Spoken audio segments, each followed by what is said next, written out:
March 10th, 1945. 2 a.m. Nihonbashi District, Tokyo. The pencil shook violently in the emergency coordinator's hand as he attempted to write in the district logbook, recording words that would haunt survivors for generations. The rain is on fire. The very air we breathe has become flame. Through the emergency station window, he witnessed something that defied 4 years of Japanese military propaganda. Glowing embers fell from American B-29 bombers like snow, each one blossoming into pools of liquid fire that flowed across streets, climbed walls, and leaped between buildings with supernatural persistence.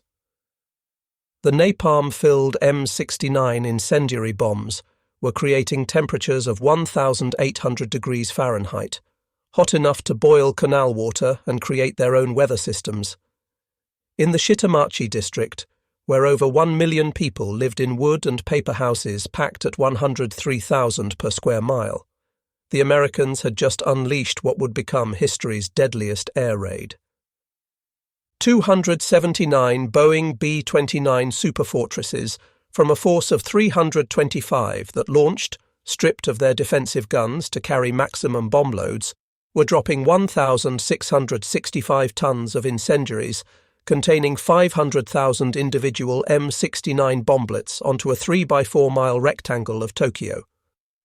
The entire population of Japan's capital had been assured by their government that American bombers could never reach them, that even if they did, Tokyo's firefighting brigades could handle any threat.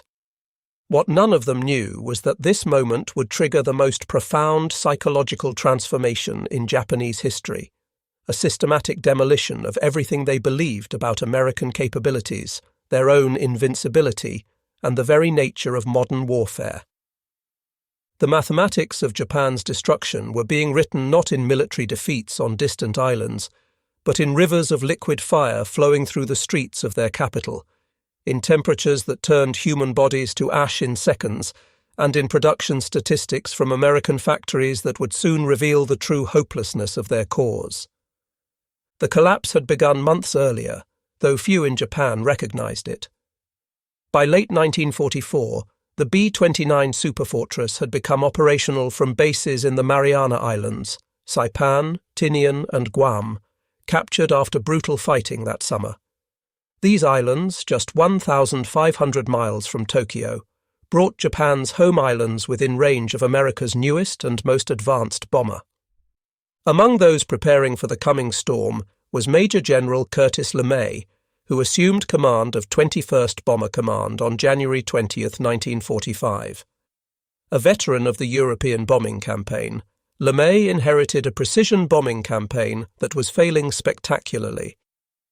High-altitude bombing from 30,000 feet had achieved less than 5% accuracy due to a meteorological phenomenon the Americans had just discovered, the jet stream, with winds reaching 250 miles per hour that scattered bombs miles from their targets. The B-29s themselves, technological marvels that each cost $639,000, equivalent to $11 million today, were suffering chronic engine failures at high altitude. The Wright R3350 engines, the most powerful aircraft engines ever mass-produced, had a disturbing tendency to catch fire during the long climbs to bombing altitude. By January 1945, more B-29s had been lost to mechanical failures than to enemy action. But the first real shock to Japanese assumptions came from an unexpected source: American chemistry. At Harvard University, a team led by Dr. Louis Fieser had been working since 1942 on a problem specifically designed for Japan. They knew that 90% of Tokyo's buildings were constructed of wood, bamboo, and paper. Traditional incendiary bombs, filled with magnesium or thermite, burned intensely but briefly. What Fieser created was something entirely different: a sticky jellied gasoline that would adhere to any surface and burn for up to 30 minutes. The formula was deceptively simple: aluminum salts of naphthenic acid and palmitic acid mixed with gasoline. They called it napalm, from the first syllables of naphthalene and palmitic acid. When Fieser completed the formula on February 14, 1942, he had created what would become one of the most feared weapons of the 20th century.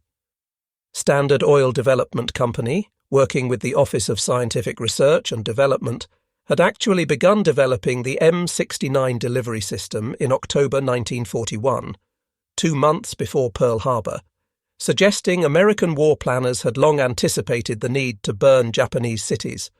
The revelation of American capabilities began not over Japan, but in the Utah Desert. At Dugway Proving Ground, the U.S. Army had constructed exact replicas of Japanese neighborhoods, complete with tatami mat floors, sliding paper doors, and the precise wood used in Japanese construction. German architect Erich Mendelsohn, a Jewish refugee, had been hired to ensure every detail was accurate.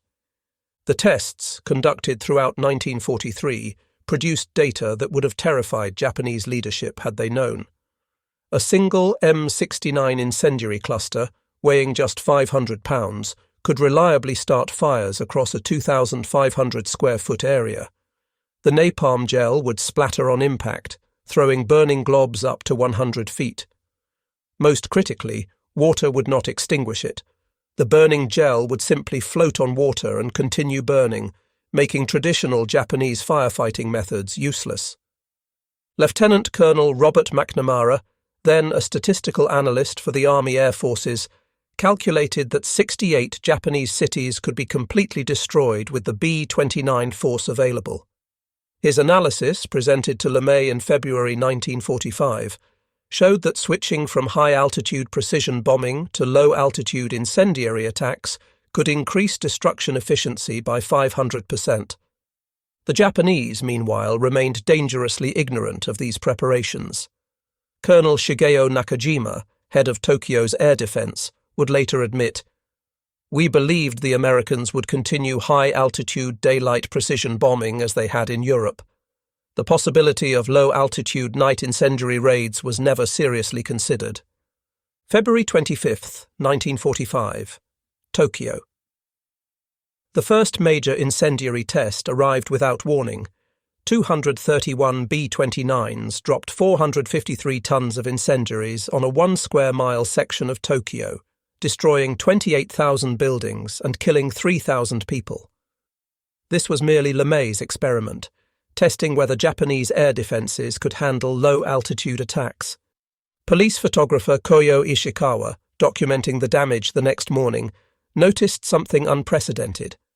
The fires had not simply burned buildings, they had created their own wind systems. Immense incandescent vortices rose in several places, he recorded, sucking whole blocks of houses into a maelstrom of fire. The Japanese military response revealed fatal misconceptions.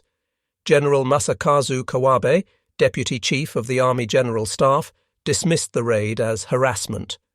He assured Emperor Hirohito that Tokyo's 8,000 firefighters, organized into neighborhood brigades, could handle any American incendiary attack. The government distributed wooden buckets and sand to civilians, conducting daily drills where housewives practiced beating out flames with wet mops. But nothing prepared them for the intelligence network that guided American targeting. Japanese Americans, recruited from internment camps, were translating captured documents, identifying industrial targets dispersed among residential areas.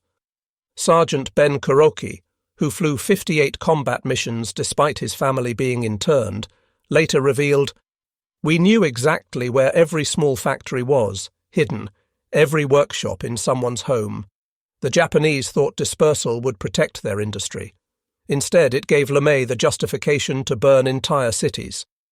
March 9, 1945, 5:35 p.m. Guam's North Field. The first B-29, nicknamed Dauntless Dottie, began its takeoff roll.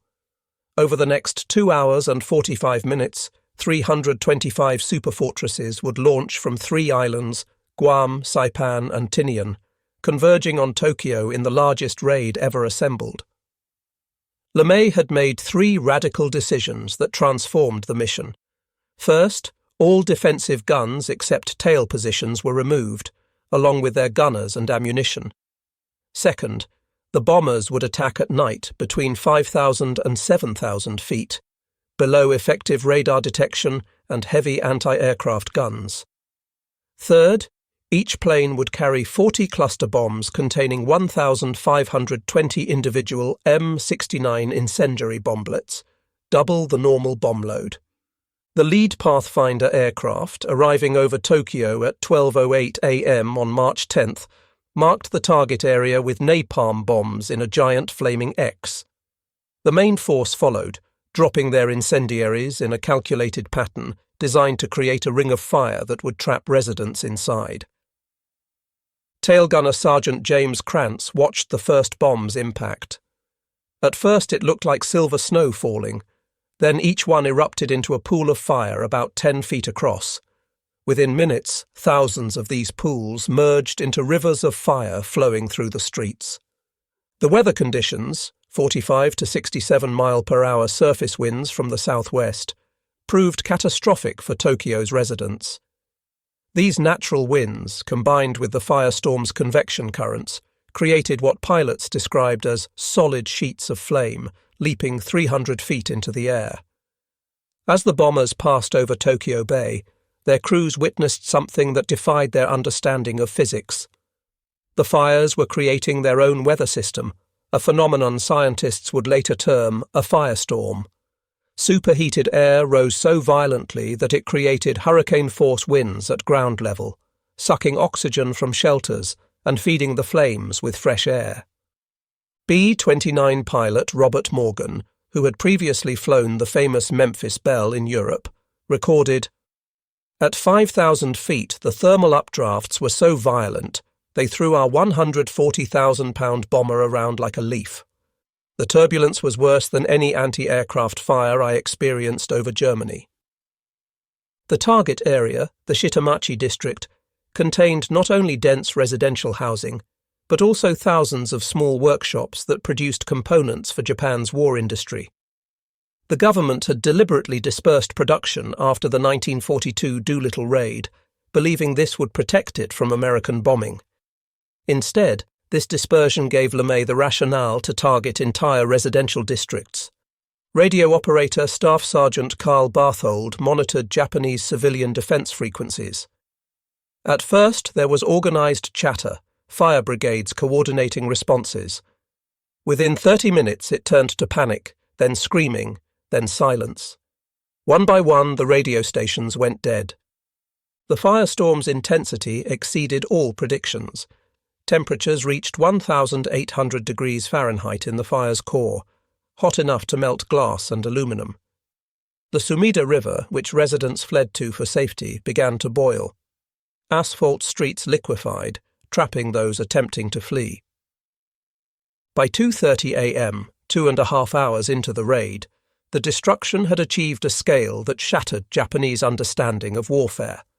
Police records later documented attempts to coordinate evacuation that revealed the complete inadequacy of preparations. One district commander reported, "We had drilled for conventional fires that spread building to building." This was different.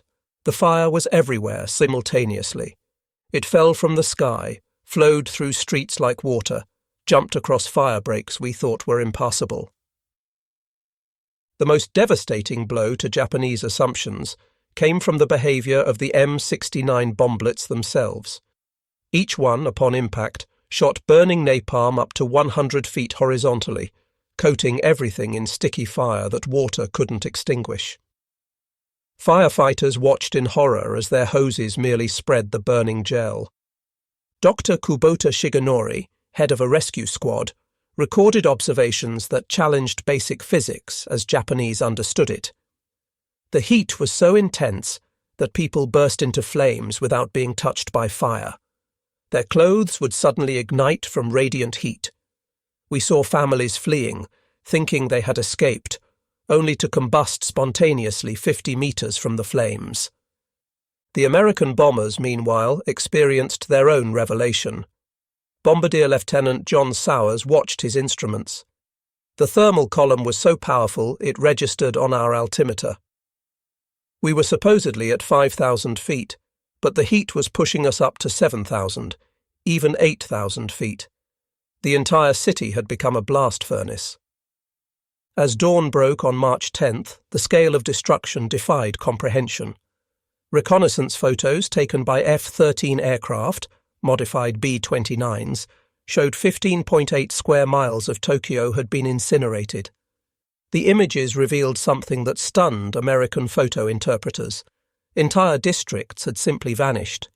Not damaged, not burned, but completely erased from existence. Japanese police reports, captured after the war, documented the immediate toll. 83,793 confirmed dead, though authorities admitted many bodies had been completely consumed by fire. 267,171 buildings destroyed, over 1 million homeless. But these statistics failed to capture the psychological impact. 16-year-old Tsuchiya Masako, who survived by submerging herself in a water tank until the fire passed, emerged to find her entire neighborhood gone. There were no landmarks, no streets, just grey ash as far as I could see. I couldn't find where my house had been. Everyone I knew was dead or missing. The breakdown of civil authority was immediate and complete. Tokyo's fire department, which had confidently assured citizens they could handle any air raid, ceased to exist as an organized force within 2 hours.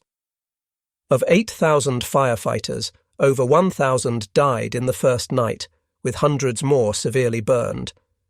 Their equipment, mostly hand-drawn pumps and wooden ladders, proved utterly useless against napalm. In the days following March 10th, Tokyo faced a crisis that exposed the fragility of Japanese preparations. The government had no contingency plans for casualties on this scale. Makeshift morgues were established in schools, temples, and parks. Bodies were stacked in ways that shocked even hardened officials, awaiting mass cremation. The psychological impact on survivors proved as devastating as physical destruction. Yoshiko Hashimoto, searching for her mother among thousands of corpses, described scenes that challenged human comprehension. The bodies were all black, shrunken to the size of children. You couldn't tell men from women, adults from children. Some were fused together in embraces, families who died holding each other. The government's response revealed its complete unpreparedness. Emperor Hirohito, touring the destroyed areas on March 18th, was visibly shaken. His aide, Marquis Kido, recorded, "His Majesty stood silent for a long time, then said, 'Tokyo has become a burned field.' The capital of the empire has become a burned field." Yet even this devastation failed to immediately change Japanese military strategy. The government ordered increased production of bamboo spears for civilians to repel the anticipated American invasion, while suppressing information about the raid's true scale. Newspapers were forbidden to publish casualty figures or photographs of the destruction. The systematic destruction of Japan's cities followed a carefully planned schedule. On March 11th, even as Tokyo still burned, 285 B-29s struck Nagoya, center of Japan's aircraft industry.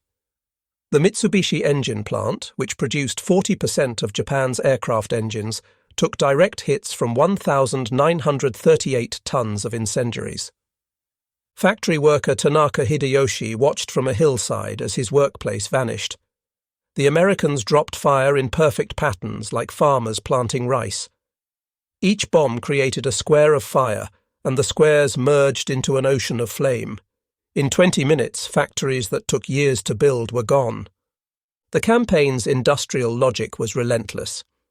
Osaka, Japan's second-largest city and center of textile production, received 274 B-29s on March 13th.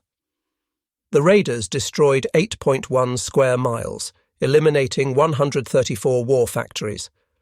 Kobe, the major port and shipbuilding center, lost 7 square miles on March 16th, including the Kawasaki submarine yards and aircraft factories. The precision of American target selection revealed an intelligence network the Japanese hadn't imagined. Small workshops hidden in residential areas, unmarked factories in converted schools, even individual homes where families assembled aircraft components, all were systematically destroyed. Post-war investigations revealed that American intelligence, aided by pre-war business records and Japanese-American translators, had mapped Japan's entire industrial infrastructure. By April 1945, the cumulative impact of firebombing was producing what Japanese military psychiatrists termed spiritual collapse among the civilian population. Secret police reports, discovered after the war, documented increasing defeatism, with citizens openly questioning whether the emperor was divine if he couldn't protect them from American bombs. Lieutenant General Noboru Tazoe, responsible for air defense of the homeland, admitted in a post-war interrogation, "After the March raids, I knew we could not win. The Americans could destroy any city at will. We had no defense against night incendiary attacks. The most devastating blow to Japanese morale came from an unexpected source: American leaflets dropped before raids." These warnings, initially dismissed as propaganda, began accurately predicting which cities would be destroyed. The psychological impact of knowing destruction was coming, but being powerless to prevent it, proved crushing. Dr. Masao Maruyama, a political scientist who survived the raids, later wrote, "The leaflets destroyed our concept of death in battle. This wasn't warfare. It was scheduled extermination. The Americans announced they would burn our cities, and then they did exactly that. We were not defeated. We were processed." The statistics of the expanding campaign defied Japanese comprehension. After the initial March fire blitz that destroyed 32 square miles in 10 days, LeMay systematically worked through Japan's urban centres. By May, with major cities largely destroyed, the campaign shifted to secondary targets, 58 cities with populations between 60,000 and 350,000. On May 29th, 517 B-29s struck Yokohama in daylight, escorted by 101 P-51 Mustang fighters operating from newly captured Iwo Jima. This raid introduced another psychological blow: American fighters over Japan, something the military had assured citizens was impossible. The presence of escort fighters meant B-29s could bomb in daylight with impunity. The mathematics of destruction accelerated beyond Japanese ability to respond. In May alone, American bombers destroyed 94 square miles of urban area. June saw another 89 square miles incinerated. By July, B-29s were running out of targets, forcing mission planners to revisit cities already burned to destroy rebuilding efforts. The August 1st, 1945, raid demonstrated American productive capacity at its peak. 836 B-29s attacked 4 cities simultaneously in the largest raid of the war. Hachioji, a city of 80,000 west of Tokyo, was 80% destroyed in a single night. Toyama, an aluminum production center, suffered 99.5% destruction, the most complete annihilation of any city in the war. Throughout the campaign, individual testimonies revealed the human cost of industrial warfare. Katsumoto Saotome, a 12-year-old during the Tokyo raid, dedicated his life to documenting survivor accounts. By 2002, he had collected over 1,000 testimonies, preserving voices that official histories ignored. Haruyo Nihei, 8 years old during the March 10th raid, provided one of the most detailed accounts. Fleeing with her family, she became separated in the chaos. The wind was so strong it lifted people off their feet. I saw a woman with a baby on her back burst into flames. The baby was screaming, then suddenly both were silent, just black shapes falling to the ground. She survived by chance when her father, whom she didn't recognize in the darkness and chaos, threw himself over her as burning debris fell. They were buried under other bodies, which shielded them from the heat. I could hear people above us praying, screaming, then nothing. When we finally crawled out at dawn, we were covered in the melted fat of those who had protected us.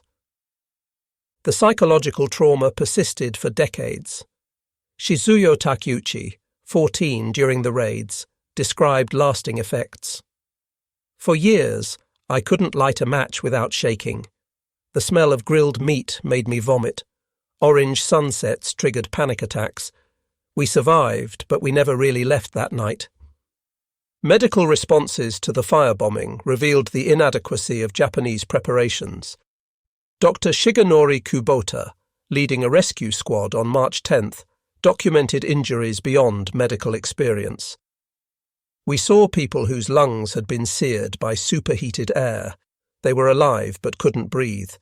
Others had been baked alive in shelters when temperatures exceeded 400 degrees. There was nothing in our training to prepare us for this. The handful of hospitals that survived were overwhelmed within hours. Surgical supplies exhausted immediately. Burn treatment facilities, designed for dozens of patients, received thousands. Medical staff made brutal triage decisions, focusing on those with survivable injuries while leaving severe burn victims to die. Nurse Takahashi Aiko, working at Tokyo Imperial University Hospital, recorded, "We ran out of morphine in the first hour, bandages in the second. By dawn, we were tearing up our own uniforms for dressings. The screaming never stopped.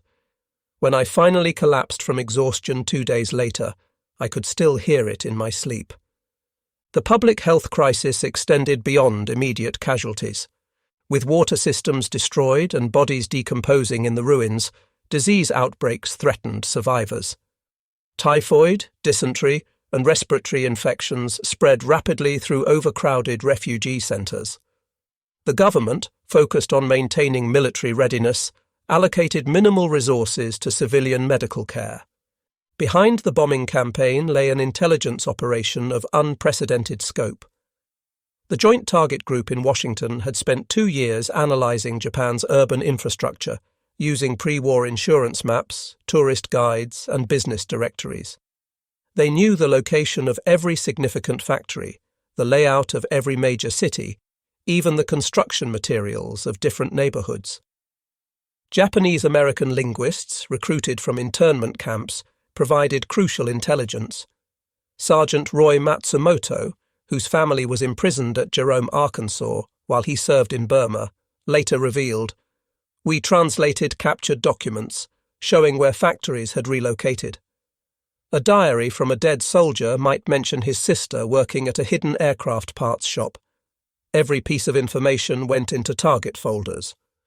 The Office of Strategic Services, OSS, had agents reporting from neutral countries, tracking Japanese industrial production through shipping manifests and trade documents. Swedish businessman Widar Bagge, secretly working for American intelligence, provided detailed reports on Japanese synthetic oil production that guided target selection. Most remarkably, American codebreakers were reading Japanese military communications throughout the campaign. They knew which cities had functioning air defences, where night fighters were stationed, even when fuel shortages grounded interceptors. This intelligence allowed LeMay to route bombers around defences and strike when Japanese fighters couldn't respond. Meteorology became a weapon as devastating as napalm itself. American weather officers had discovered they could predict optimal firestorm conditions, low humidity, high winds, and clear skies. They timed raids to coincide with weather patterns that would maximize fire spread. The March 10th Tokyo raid succeeded, partly because meteorologists predicted the strong southwestern winds that drove the firestorm. Captain Robert Nelson, chief weather officer for 21st Bomber Command, later explained, "We knew those winds would turn individual fires into a single conflagration. We literally weaponized the weather." Japanese authorities, lacking sophisticated meteorological services, couldn't predict when conditions favoured firestorm formation. They maintained the same civil defence procedures regardless of weather, not understanding that certain conditions made firefighting impossible. The Americans even manipulated weather perceptions. They deliberately conducted nuisance raids during poor weather, forcing Japanese defenders to maintain alerts during storms. Then, when perfect firestorm conditions arose, defences were exhausted from false alarms. By July 1945, American firebombing had achieved its strategic objective. the complete collapse of Japanese civilian morale and industrial capacity. Secret police reports showed only 32% of civilians believed Japan could achieve anything resembling victory. War production had fallen to 15% of 1944 levels. Over 8.5 million people were homeless, living in makeshift shelters or fleeing to the countryside. The nuclear attacks on Hiroshima and Nagasaki, while shocking in their novelty, killed fewer people than the firebombing campaign. Hiroshima's death toll of 146,000 and Nagasaki's 80,000 combined were less than the 330,000 to 900,000 killed by conventional bombing.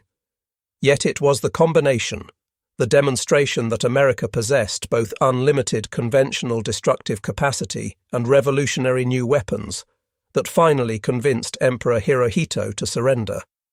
In his August 15, 1945, surrender broadcast, Hirohito specifically referenced a new and most cruel bomb, but privately he had been more influenced by the systematic destruction of Japan's cities. According to his aide Marquis Kido's diary, His Majesty said the American firebombing showed they could destroy Japan completely without invading. The atomic bomb simply made the destruction faster. The B-29 campaign represented the largest industrial undertaking in history to that point. The program cost $3 billion, equivalent to $50 billion today, more than the Manhattan Project. Boeing, Bell, Martin and Fisher built 3,970 B-29s at 4 massive plants, each one containing 55,000 manufactured parts plus 8,000 additional purchased items. Each bomber required 2,000 engineering drawings and 100,000 hours of labour to construct. The Wright R3350 engines, despite their problems, represented the pinnacle of piston engine technology, 18 cylinders producing 2,200 horsepower each, giving the B-29 a range of 3,250 miles with a 20,000-pound bomb load. The logistical achievement matched the industrial. Building airfields on Saipan, Tinian and Guam required moving 11 million cubic yards of earth and coral. Northfield on Tinian became the world's largest airport, with 6 8,500-foot runways handling 269 B-29s.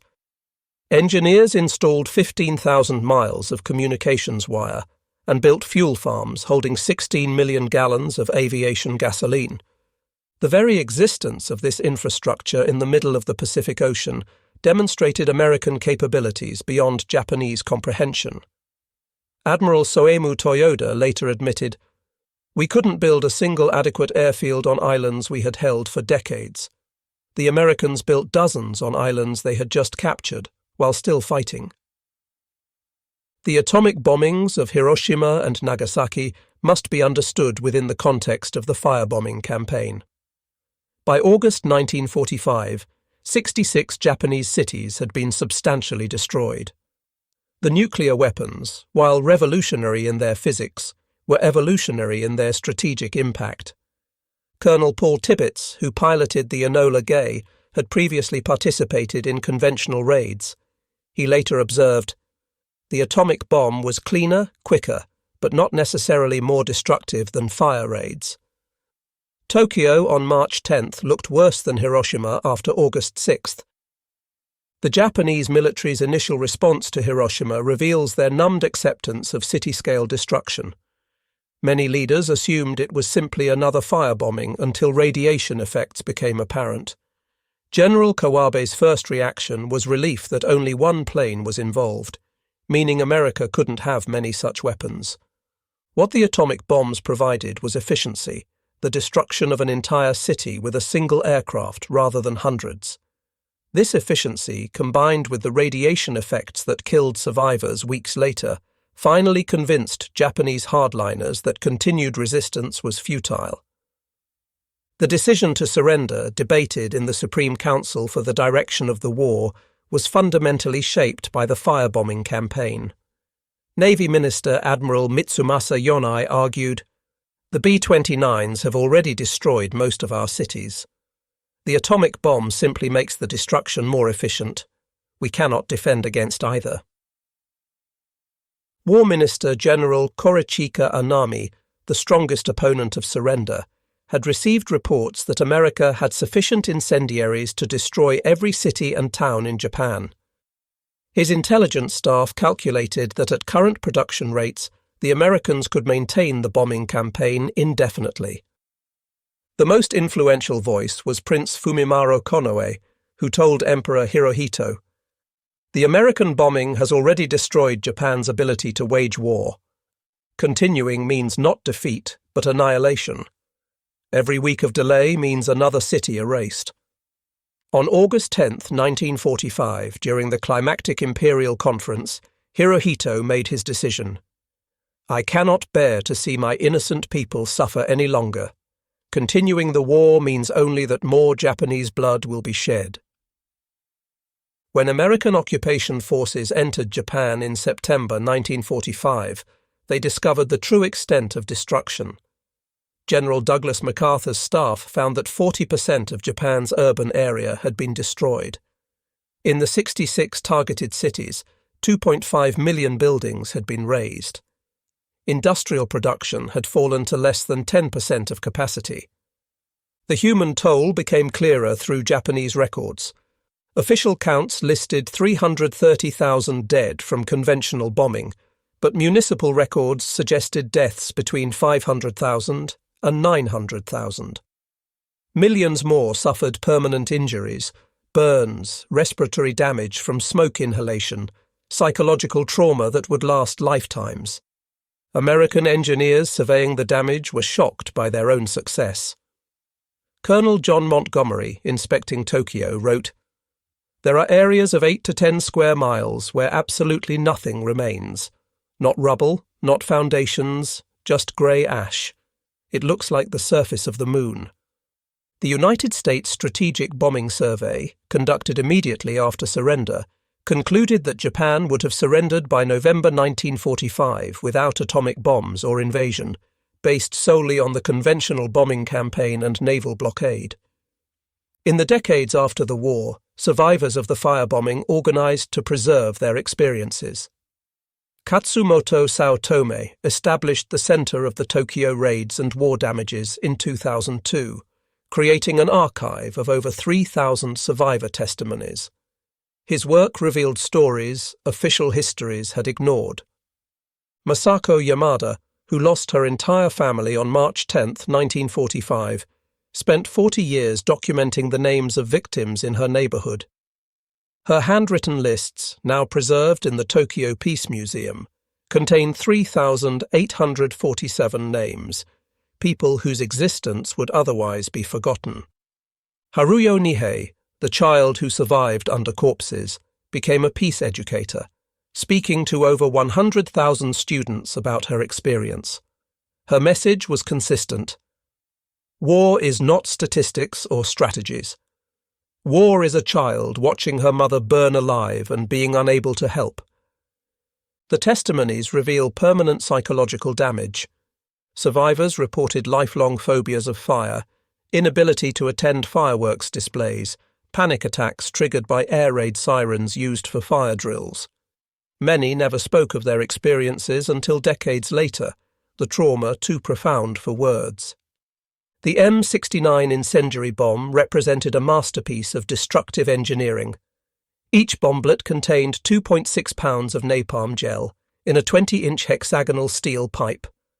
The genius lay in the delivery mechanism.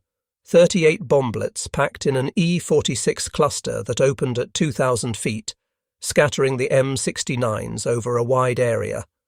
Upon impact, a 3 to 5 second delay fuse ignited white phosphorus, which shot the napalm gel through the tail of the bomb. The gel, heated to 800 to 1,200 degrees Celsius, sprayed in a 100-foot stream, coating everything it touched. The napalm would burn for 15 to 30 minutes, far longer than conventional incendiaries. Testing at Dugway Proving Ground had perfected the formula. Scientists discovered that adding polystyrene to the napalm created a substance that stuck more effectively to surfaces. They tested different concentrations until achieving the optimal balance between adherence and spread. The cluster bomb pattern was mathematically calculated for maximum coverage. Operations researchers determined that 38 bomblets per cluster, dropped in specific patterns, would create overlapping fire zones that would merge into a general conflagration within 20 minutes. Behind every B-29 raid lay an industrial achievement that dwarfed Japan's entire war production. The Boeing plant in Wichita covered 1.6 million square feet, employing 29,000 workers on 3 shifts. At peak production, they completed one B-29 every 90 minutes. The supply chain stretched across America. Engines from Wright Aeronautical in New Jersey, propellers from Hamilton Standard in Connecticut, instruments from Sperry Corporation in New York, gun turrets from General Electric. Each component required its own vast production infrastructure. The aluminum alone told the story of American industrial might. Each B-29 required 60,000 pounds of aluminum. The Alcoa plant in Tennessee, powered by TVA electricity, produced more aluminum in a month than Japan managed in a year. The electricity required for aluminum production exceeded Japan's entire national power generation. The training pipeline matched the industrial effort. By 1945, America was graduating 1,000 B-29 crew members monthly from training bases in Kansas, Nebraska, and New Mexico. Each crew underwent 6 months of training, including 400 hours of flight time before deployment to the Pacific. The firebombing campaign revolutionized strategic bombing doctrine. Previous theories, developed by Italian General Giulio Douhet and American General Billy Mitchell, had emphasized precision bombing of specific targets.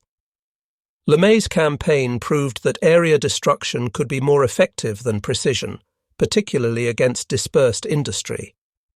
The campaign validated economist John Kenneth Galbraith's theory of dehousing, that destroying workers' homes was more effective than bombing factories. Workers without shelter, food, or transportation couldn't maintain production even if factories survived. Post-war analysis revealed the campaign's strategic brilliance. By destroying urban areas, the bombing forced Japan to evacuate 8.5 million people to the countryside, creating a refugee crisis that consumed resources needed for war production.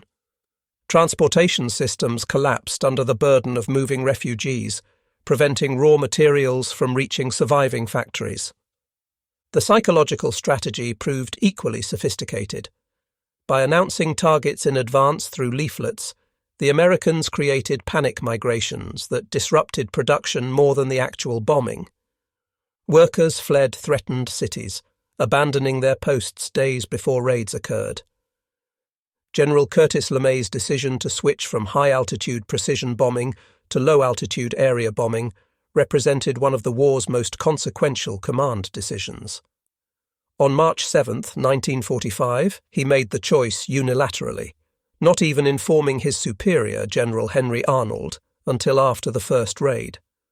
LeMay later wrote, "I woke up at 2 a.m. with the solution. Strip the guns, fly low at night, carry only incendiaries. It violated everything we'd been taught, but the math was undeniable. We could destroy Japan's cities completely, or we could fail trying to hit specific targets." The personal burden weighed heavily. LeMay expected court-martial if the raid failed. He personally briefed every crew, explaining that he was ordering them to fly defenseless into the enemy's capital. "If it doesn't work, send me home in chains," he told his staff. The success vindicated his judgment, but LeMay never glorified the decision. In his memoirs, he wrote, "We knew we were going to kill a lot of women and kids, but if the war had continued, millions more would have died in an invasion. It was simple arithmetic, horrible, necessary arithmetic." The firebombing fundamentally altered Japanese culture and society. The concept of mujo, impermanence, took on new meaning as entire cities vanished overnight. Traditional architecture, evolved over centuries, proved fatally vulnerable to modern warfare. Post-war urban planning reflected firebombing trauma. Cities were rebuilt with wide boulevards that could serve as firebreaks. Building codes mandated concrete construction. Parks were designed as evacuation areas. Modern Tokyo's layout, with its seemingly random open spaces, directly results from firebombing experience. The Japanese language itself changed. New words entered common usage: napalm dan, napalm bomb, shoidan, incendiary bomb, higaisha, bombing victim. The phrase yakenohara, burned field, became synonymous with total destruction. Literature and cinema grappled with the experience for decades. Novelist Kobo Abe, who witnessed bombing in Manchuria, wrote surrealist works exploring themes of identity loss and urban destruction. Director Akira Kurosawa's post-war films often featured fire as a destructive force, reflecting national trauma. The legality of the firebombing campaign remains debated among international law scholars. The 1907 Hague Convention prohibited bombing undefended cities, but Japan's cities contained military targets and air defences, technically making them legitimate targets. The principle of proportionality, that civilian casualties must not be excessive relative to military advantage, was poorly defined in 1945. American planners argued that destroying dispersed war industry justified area bombing. Critics contended that deliberately creating firestorms to maximize civilian casualties violated laws of war. Robert McNamara, who helped plan the campaign as a statistical analyst, later reflected, "LeMay said if we'd lost the war, we'd all have been prosecuted as war criminals. And I think he's right. We were behaving as war criminals. But what makes it immoral if you lose and not immoral if you win?" The Nuremberg and Tokyo trials established new precedents for war crimes, but didn't address Allied bombing. The 1949 Geneva Conventions attempted to clarify protections for civilians, largely in response to World War II's area bombing campaigns. How the firebombing is remembered remains contested between Japan and America.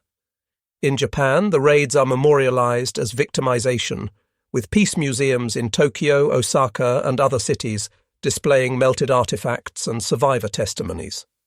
March 10th is observed as Tokyo Peace Day. American memory largely forgot the firebombing, overshadowed by the atomic bomb's dramatic singularity. Military histories emphasize the campaign's strategic success in ending the war without invasion.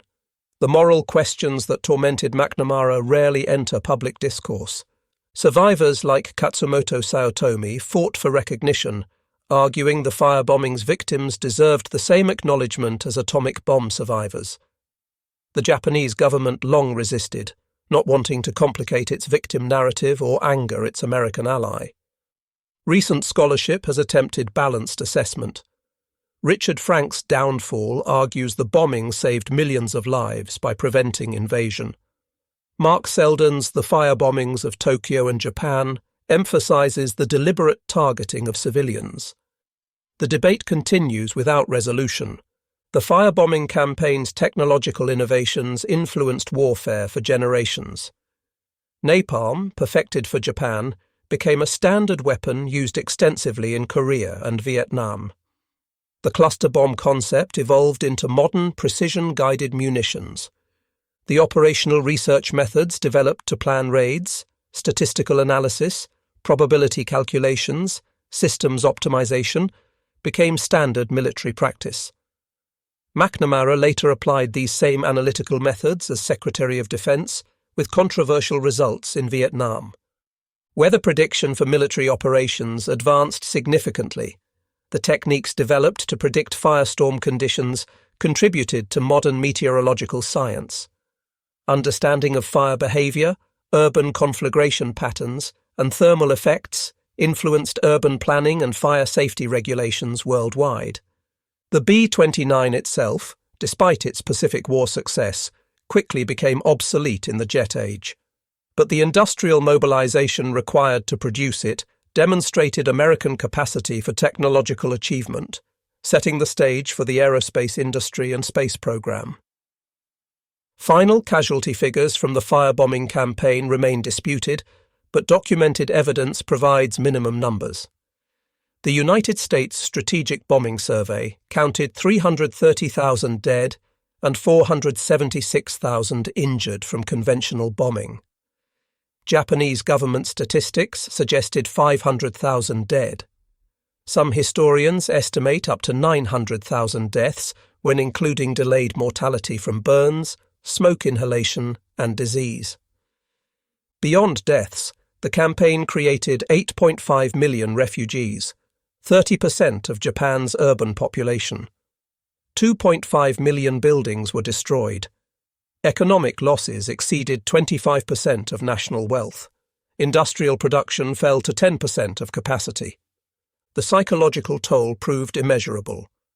Dr. Masahiro Yamamoto's post-war study of 10,000 survivors found 73% suffered chronic anxiety, 61% reported recurring nightmares, and 44% showed symptoms of what would now be diagnosed as PTSD. These traumas passed to subsequent generations through family dynamics and cultural memory. Medical consequences persisted for decades. Survivors showed elevated rates of respiratory disease from smoke inhalation, chronic pain from burn injuries, and increased cancer incidents possibly related to toxic exposures. The Japanese government provided no comprehensive medical care for firebombing survivors, unlike atomic bomb victims who received special medical benefits. Curtis LeMay never apologized for the firebombing, but acknowledged its moral weight. In his autobiography, he wrote, "Every soldier thinks something of the moral aspects of what he is doing. But all war is immoral, and if you let that bother you, you're not a good soldier." His deputy, Brigadier General Thomas Power, was more reflective. "We killed more Japanese civilians in the firebombing than died in Hiroshima and Nagasaki combined. We knew what we were doing. The idea was to kill enough people that Japan would surrender. It worked, but at what cost to our humanity?" Japanese perspectives evolved over decades. Initially, survivors focused on victimization. Later, some acknowledged Japan's aggression had invited retaliation. Saotome Katsumoto argued for universal lessons. The firebombing shows what modern war means, the complete destruction of civilian society. This is why we must never have another war. American airmen who participated showed varying responses. Some maintained the bombing was necessary to end the war. Others struggled with guilt. Tail gunner Joseph Majeski never spoke of his missions until near death. "I saw the fires we set. I knew people were dying down there, women, kids. You do what you have to in war, but it stays with you." The firebombing of Japan represented the culmination of strategic bombing theory, industrial warfare, and technological innovation. In 9 months, American forces dropped 158,000 tons of bombs, destroying 175 square miles of urban area across 66 cities. The campaign killed more Japanese civilians than 2 years of ground combat in the Pacific. The operation succeeded through meticulous planning, overwhelming industrial capacity, and radical tactical innovation. LeMay's decision to abandon doctrine, stripping defensive weapons, flying at low altitude, doubled bombing effectiveness overnight. The development of napalm created a weapon perfectly suited to Japan's wooden cities. Yet success came through deliberately targeting civilians. The dispersal of Japanese industry provided rationale, but not moral justification for burning entire residential districts. The campaign's architects knew they were killing non-combatants en masse, and proceeded anyway, calculating that civilian deaths would force surrender. The survivors' testimonies, Haruyo Nihei pulled from under corpses, Yoshiko Hashimoto finding her mother's charred body, Katsumoto Saotome running through seas of flame, humanize statistics that numb comprehension. Their accounts preserve the reality of industrial warfare, not abstract strategy, but children watching parents burn alive. Modern Tokyo bears hidden scars of the firebombing. Parks and boulevards mark former fire zones. Memorials list names of neighborhoods that vanished completely. Elderly survivors still flinch at sirens, avoid grilled food, Fear orange sunsets. The trauma embedded itself in Japanese culture, shaping post-war pacifism and alliance with former enemies. The strategic success, forcing surrender without invasion, must be weighed against moral costs. The campaign proved area bombing could destroy nations, but raised questions about limits in warfare. McNamara's late-life admission, "We were behaving as war criminals," reflects unresolved tensions between military necessity and human morality. The firebombing campaign stands as history's most destructive application of conventional weapons against cities. It demonstrated both American industrial might and warfare's descent into calculated massacre. The fires that consumed Japanese cities burned away illusions about modern war's true nature, not conflict between armies, but systematic destruction of entire societies. In the end, Japan never expected American napalm to make rain itself catch fire, to create temperatures that boiled rivers, weather systems that generated cyclonic winds, fires that consumed oxygen from underground shelters. They prepared for conventional war and faced instead the complete erasure of their cities by an enemy whose industrial capacity exceeded comprehension. The legacy remains contentious, the moral questions unanswered. But the voices of survivors, preserved through decades of testimony, ensure the human cost won't be forgotten. As Saotome Katsumoto wrote before his death, "I tell these stories not for sympathy, but for warning. This is what war becomes when technology serves destruction. May humanity never again unleash such fires." The numbers tell one story: 330,000 to 900,000 dead, 66 cities destroyed, 8.5 million homeless. The testimonies tell another: children becoming orphans in seconds, families vanishing in flames, entire neighborhoods erased from existence. Together they document the moment warfare crossed into something new and terrible, the capability to destroy entire civilizations from the air, reducing centuries of culture to ash in a single night. That capability, first demonstrated over Tokyo on March 10, 1945, forever changed warfare's nature and humanity's capacity for destruction. The fires that consumed Japan's cities lit the way to our nuclear age, where entire nations exist one decision away from annihilation. The Japanese witnessed their assumptions destroyed by overwhelming fire that fell like rain, flowed like water, and consumed everything it touched until entire cities simply ceased to exist.